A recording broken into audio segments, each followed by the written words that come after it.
Subscribe कीजिए हमारे channel exam मंथन 24/7 को और बेल आइकन दबाना ना भूलें, जिससे आपको हमारी सभी वीडियोस की नोटिफिकेशन मिलती रहे। देखिए, लास्ट वीडियो में हमने फ्रांसीसियों पर बात कर ली थी। आज जो हमारी बारी है वो है आंग्ल कर्नाटक युद्ध को लेकर। जब मैंने लास्ट में वीडियो कंप्लीट की थी, मैंने आपको बताया था कि फ्रांसीसियों और अंग्रेजों में युद्ध हुए थे, 3 युद्ध, जिन्हें जाना गया आंग्ल कर्नाटक युद्ध के नाम से, क्योंकि कर्नाटक वाले क्षेत्र में वो लड़े गए थे। ऐसा नहीं है कि वो कर्नाटक के लिए लड़े गए थे तब उनका नाम आंग्ल कर्नाटक युद्ध पड़ा, नहीं, बल्कि कर्नाटक वाले क्षेत्र में लड़े गए, इसीलिए उनका नाम आंग्ल कर्नाटक युद्ध पड़ा। ठीक है, ये समझिए युद्धों का कारण क्या था। देखिए, ये युद्ध भारत में लड़े तो जा रहे थे, लेकिन कारण इनका भारत नहीं था, बल्कि यूरोप में चल रहे फ्रांस और अंग्रेजों के बीच जो मतभेद था, उनका युद्धों का परिणाम भारत में देखने को मिल रहा था।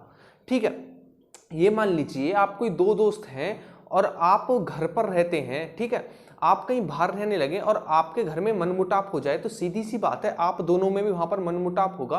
तो वही था, यूरोप में चल रहा था फ्रांस और अंग्रेजों के बीच मनमुटाव युद्ध, तो उसी को देखते हुए वहां से खबरें आती और यहां पर भी अंग्रेज और फ्रांसीसी आपस में लड़ने लगते थे। ठीक है ना।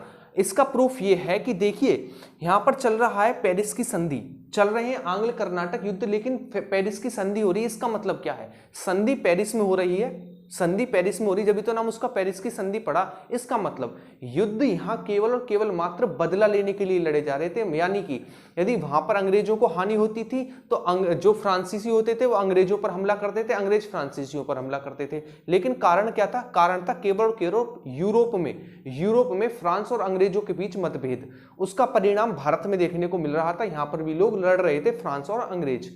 ठीक है, तो सीधा सीधा आपको याद रखना है, आंग्ल कर्नाटक युद्ध जो थे वो फ्रांसीसियों और अंग्रेजों में लड़े गए थे, जिनका जो कारण था वो था यूरोप में चल रहे अंग्रेज और फ्रांसीसियों के बीच मतभेद। ठीक है, उसी को देखते हुए 3 आंग्ल कर्नाटक युद्ध लड़े गए। कितने? 3 आंग्ल कर्नाटक युद्ध लड़ गए। पहला आंग्ल कर्नाटक युद्ध, दूसरा आंग्ल कर्नाटक युद्ध और तीसरा आंग्ल कर्नाटक युद्ध। आइए शुरू करते हैं। उसके बाद हम बात करेंगे मैसूर पर, और उसके बाद हम बात करेंगे कि किस प्रकार आंग्ल मैसूर युद्ध लड़े गए। ठीक, जैसे कि सबसे पहले हम लेते हैं प्रथम आंग्ल कर्नाटक युद्ध। प्रथम आंग्ल कर्नाटक युद्ध यदि बात करें इसके समय की, तो इसका समय था 1746 से लेकर 1748 तक। 1746 से लेकर 1748 तक ये लड़ा गया। ठीक है, यदि बात करें कारण क्या था, तो कारण था यूरोप में ऑस्ट्रिया का युद्ध। ठीक है ना, यूरोप में चल रहा था ऑस्ट्रिया का युद्ध, उसी के कारण भारत में देखने को मिलता है प्रथम आंग्ल कर्नाटक युद्ध। ठीक है, बात करें समाप्त कैसे हुआ प्रथम आंग्ल कर्नाटक युद्ध, तो प्रथम आंग्ल कर्नाटक युद्ध एला सापेल की संधि के कारण समाप्त हुआ।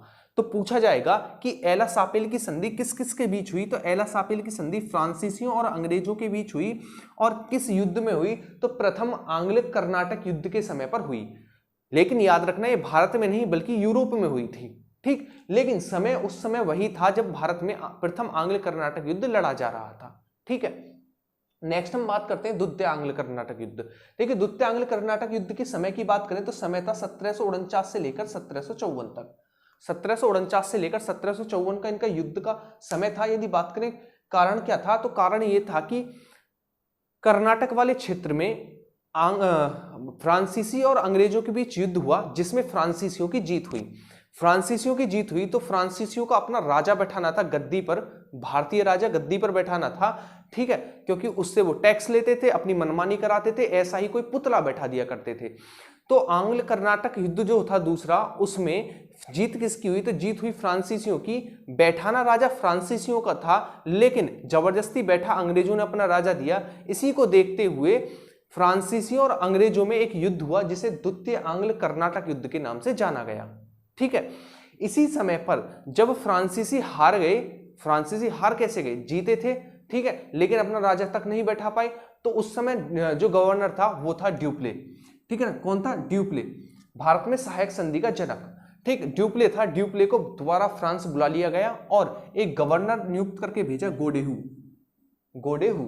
ठीक है, तो आपको ये याद रखना है कि द्वितीय आंग्ल कर्नाटक युद्ध में क्या था, फ्रांसीसी और अंग्रेजों में युद्ध हुआ था, जिसमें कौन जीता? फ्रांसीसी जीते, लेकिन अंग्रेजों ने अपना राजा जबरदस्ती बैठा दिया, जिसको देखते हुए फ्रांसीसियों ने अपना गवर्नर ड्यूप्ले को फ्रांस बुला लिया और एक नया गवर्नर नियुक्त करके भेजा जिसका नाम था गोडेहू, और यह युद्ध 1749 से 1754 के बीच लड़ा गया। ठीक, नेक्स्ट हम देखते हैं तृतीय आंग्ल कर्नाटक युद्ध।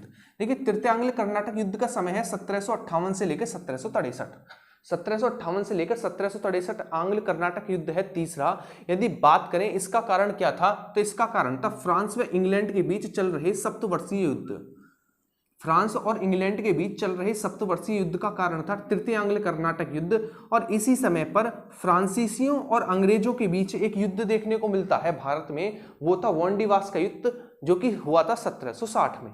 कब हुआ था? 1760 में देखने को मिलता है, जिसमें अंग्रेजों की जीत हुई थी। अंग्रेजों का गवर्नर आयरकूट था और फ्रांसीसियों का गवर्नर लाली था, जिसमें आयरकूट जीता था लाली से।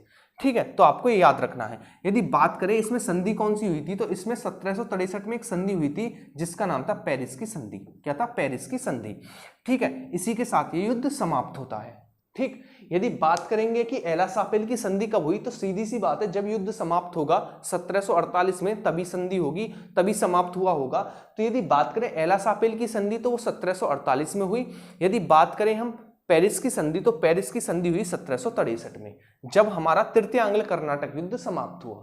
ठीक है, तो एक बार फिर से देखते हैं तीनों आंग्ल कर्नाटक युद्धों को। देखिए मैंने आपको बताया आंग्ल कर्नाटक युद्ध भारत में एक बहस मात्र चल रहे थे। मेन कारण इनका यूरोप में चल रहे अंग्रेज और फ्रांसीसियों के बीच मतभेद था। यदि बात करें प्रथम आंग्ल कर्नाटक युद्ध, तो प्रथम आंग्ल कर्नाटक युद्ध 1746 से लेकर 1748 के बीच लड़ा गया। ठीक है, इसका कारण क्या था? तो यूरोप में ऑस्ट्रिया का युद्ध। ठीक है ना, यूरोप में चल रहे ऑस्ट्रिया का युद्ध इसका कारण था।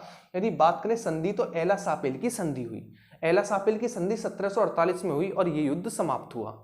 यदि बात करें द्वितीय आंग्ल कर्नाटक युद्ध की, तो द्वितीय आंग्ल कर्नाटक युद्ध 1749 से लेकर 1754 के बीच लड़ा गया। यदि बात करें कारण क्या था, तो कारण था कि अंग्रेजों ने अपना जबरदस्ती गवर्नर बैठा दिया, कहां पर? फ्रांसीसियों वाले क्षेत्र में, जिसके कारण फ्रांसीसियों और अंग्रेजों के बीच युद्ध देखने को मिलता है, जिसे कहा गया द्वितीय आंग्ल कर्नाटक युद्ध। जो इस समय गवर्नर था फ्रांसीसी का, वो डुप्ले था। डुप्ले को दोबारा कहां पर बुला लिया गया? फ्रांस बुला लिया गया, और फ्रांसीसियों ने अपना गवर्नर नियुक्त करके भेजा जिसका नाम था गोडेहू। ठीक, नेक्स्ट हम बात करिए हमने किस पर? तृतीय आंग्ल कर्नाटक युद्ध। तो तृतीय आंग्ल कर्नाटक युद्ध हमारा 1748 से लेकर 1763 के बीच लड़ा गया। इसका कारण जो था वो था यूरोप में चल रहे सप्तवर्षीय युद्ध। किस किस के बीच? फ्रांस और इंग्लैंड के बीच। ठीक, यदि बात करें इसी समय पर एक और युद्ध भारत में देखने को मिलता है, वांडीवास का युद्ध, जिसमें फ्रांसीसियों का स्थापत्य समाप्त हो गया। क्यों समाप्त हो गया? क्योंकि यह युद्ध, वांडीवास का युद्ध, फ्रांसीसियों और अंग्रेजों के बीच लड़ा गया, जिसमें अंग्रेजों की जीत हुई। आयरकूट अंग्रेजों के गवर्नर थे और लाली किसके गवर्नर थे? फ्रांसीसियों के गवर्नर थे। ठीक है, इसमें बात करें संधि कौन सी हुई, तो इसमें पेरिस की संधि हुई 1763 में, और तृतीय आंग्ल कर्नाटक युद्ध समाप्त हुआ। ठीक है, तो ये थे हमारे आंग्ल कर्नाटक युद्ध। आइए अब थोड़ा हम मैसूर पर बात करते हैं, क्योंकि इसके बाद हमें आंग्ल मैसूर युद्ध देखने को मिलते हैं। तो हमें पहले ओवरव्यू लेना पड़ेगा कि आखिरकार क्या कारण रहा मैसूर को लेकर। मैसूर को लेकर क्या कारण रहा, क्यों ये युद्ध हुए। ठीक है, यदि बात करें मैसूर, देखिए 1765 में तालीकोटा का युद्ध हुआ, 1565 में तालीकोटा का युद्ध हुआ। ठीक है ना, तालीकोटा के युद्ध के बाद जो विजयनगर साम्राज्य था वो समाप्त हो गया। विजयनगर साम्राज्य हमारा समाप्त हो गया। उसके बाद हमें एक वंश देखने को मिलता है जिसका नाम है वाडियार वंश। कौन सा? वाडियार वंश उसका नाम है। ठीक है, वाडियार वंश देखने को मिलता है। फिर वाडियार वंश भी समाप्त हो जाता है और 1761 में, कब? 1761 में हैदर अली अपना अधिकार कर लेते हैं मैसूर पर। कौन? हैदर अली अपना अधिकार कर लेते हैं मैसूर पर। और इसी समय पर हमें देखने को मिलते हैं आंग्ल मैसूर युद्ध, जिनकी संख्या थी 4 आंग्ल मैसूर युद्ध लड़े गए। ठीक है, तो आपको याद रखना है, इससे क्या क्या याद रखना है, देखिए वो समझिए। मैसूर जो था 1565 में किसका युद्ध हुआ? तालीकोटा का युद्ध हुआ। तालीकोटा के युद्ध के बाद विजयनगर साम्राज्य हमारा खत्म हो गया। उसके बाद एक वंश देखने को मिलता वाडियार वंश। ठीक है ना, वाडियार वंश 1761 में खत्म होता है और हैदर अली मैसूर पर अपना अधिकार कर लेते हैं। ठीक है ना, इनका विरोध जो करते हैं वो थे अंग्रेज, निजाम और मराठा। अंग्रेज, निजाम और मराठा प्लस हैदर अली आपस में मिलकर मैसूर वाले क्षेत्र में युद्ध लड़ते हैं, जिसे जाना गया आंग्ल मैसूर युद्ध, जिसकी संख्या थी 4 आंग्ल मैसूर युद्ध लड़े गए। तो आपको याद रखना है, मैसूर को लेकर जो युद्ध लड़े गए उन्हें आंग्ल मैसूर युद्ध के नाम से जाना गया। ठीक है, तो आने वाले लेक्चर्स के अंतर्गत जो हम बात करेंगे वो है हमारे 4 आंग्ल मैसूर युद्ध। ठीक है, तो ये थे 3 हमारे आंग्ल कर्नाटक युद्ध और मैसूर पर थोड़ी हमने बात की और समझा कि अब जो हम नेक्स्ट पढ़ने वाले हैं वो है आंग्ल मैसूर युद्ध। ठीक है, किस किस के बीच लड़ा गया? अंग्रेज, निजाम, क्योंकि फ्रांसीसी खत्म हो चुके थे वांडीवास के युद्ध के बाद, बचे अंग्रेज, निजाम और मराठा। अंग्रेज, निजाम और मराठा। निजाम वही हैदराबाद वाले, ठीक है ना, मैंने आपको पढ़ाया था कर्नाटक और हैदराबाद वाला क्षेत्र, तो निजाम कहाँ के? हैदराबाद वाले। ठीक है, तो इनके बीच ये लड़ा गया। ठीक, तो आपका काम रहेगा तीनों आंग्ल कर्नाटक युद्ध को कंप्लीट करना। ठीक, इनसे आपको क्या क्या याद रखना? संधियां याद रखनी है, कारण याद रखने हैं और समय याद रखना है। ठीक है, ये तीनों पूछे जाते हैं। ठीक है, और तीसरा आपको याद रखना वांडीवास का युद्ध किस आंग्ल कर्नाटक युद्ध के बीच में लड़ा गया? तो वो था हमारा तृतीय आंग्ल कर्नाटक युद्ध। तालीकोटा का युद्ध कब लड़ा गया? 1565 में तालीकोटा का युद्ध लड़ा गया। ठीक है ना, उसके बाद किस वंश का शासन हुआ? वाडियार वंश का शासन हुआ। हैदर अली ने मैसूर को कब जीता? तो हैदर अली ने मैसूर को 1761 में जीता। ठीक है ना, मैसूर को लेकर कितने आंग्ल मैसूर युद्ध लड़े गए? 4 आंग्ल मैसूर युद्ध लड़े गए। ठीक है, ये चीजें आपको याद रखनी है। ठीक, एक तो समय, कारण और संधि, 3 चीज। ठीक, चौथी चीज आपको ये याद रखना है कि वांडीवास का युद्ध किस युद्ध के बीच में लड़ा गया? तालीकोटा का युद्ध कब हुआ? वाडियार वंश के बाद, उसके बाद विजयनगर साम्राज्य के बाद कौन सा वंश आया? और हैदर अली ने कब मैसूर को जीता? आगे हम बात करेंगे मैसूर को लेकर, आंग्ल मैसूर युद्धों को लेकर। तो ये थी आज की वीडियो। ठीक है, अच्छी लगी तो लाइक करना और नेक्स्ट वीडियो में मिलेंगे। आप इसे नोट कर लेना, नोट्स बना लेना अपने और रिवीजन कर लेना, ताकि जो सीरीज चल रही है आप इसे जोड़ते हुए चलें पूरी मॉडर्न हिस्ट्री को, और आपको कोई दिक्कत ना हो। छोटे छोटे टॉपिक्स में हम पढ़ते चल रहे हैं ताकि हम ज़्यादा क्वेश्चन पुटअप कर सकें एग्जाम के लेवल से भी और खुद के कॉन्फिडेंस के लेवल से भी। ठीक है, तो हम नेक्स्ट वीडियो में मिलेंगे। तब तक आपका काम रहेगा नोट्स बनाकर रिवीजन कर लेना, ना कि इस वीडियो का, बल्कि जितनी मैंने प्रीवियस वीडियो कराई है सभी का रिवीजन कर लेना। ठीक है ना, आप जाइए और मॉडर्न हिस्ट्री वाली प्लेलिस्ट में जाकर बाकी की वीडियो को कर सकते हैं। इससे पहले हमने यूरोपियन कंपनियों को कंप्लीट कर चुके हैं। ठीक, अब हम एंट्री कर चुके हैं मराठा, आंग्ल कर्नाटक युद्ध, आंग्ल मैसूर युद्ध और हौले हौले 1857 की क्रांति की ओर बढ़ते हुए मॉडर्न हिस्ट्री के मेन पोर्शन पर पहुंचने वाले हैं। तो आप प्रीवियस कवर कर लेना, और जिन्होंने एंशिएंट इंडिया कंप्लीट नहीं की है वो एंशिएंट इंडिया को भी कंप्लीट कर लेना, जो कि पूरी प्लेलिस्ट में कंप्लीट पड़ी हुई है, उसे भी जाकर आप कंप्लीट कर सकते हैं। ठीक है, तो नेक्स्ट वीडियो में मिलेंगे, तब तक आप अच्छे से कीजिए अपना रिवीजन। Thank you.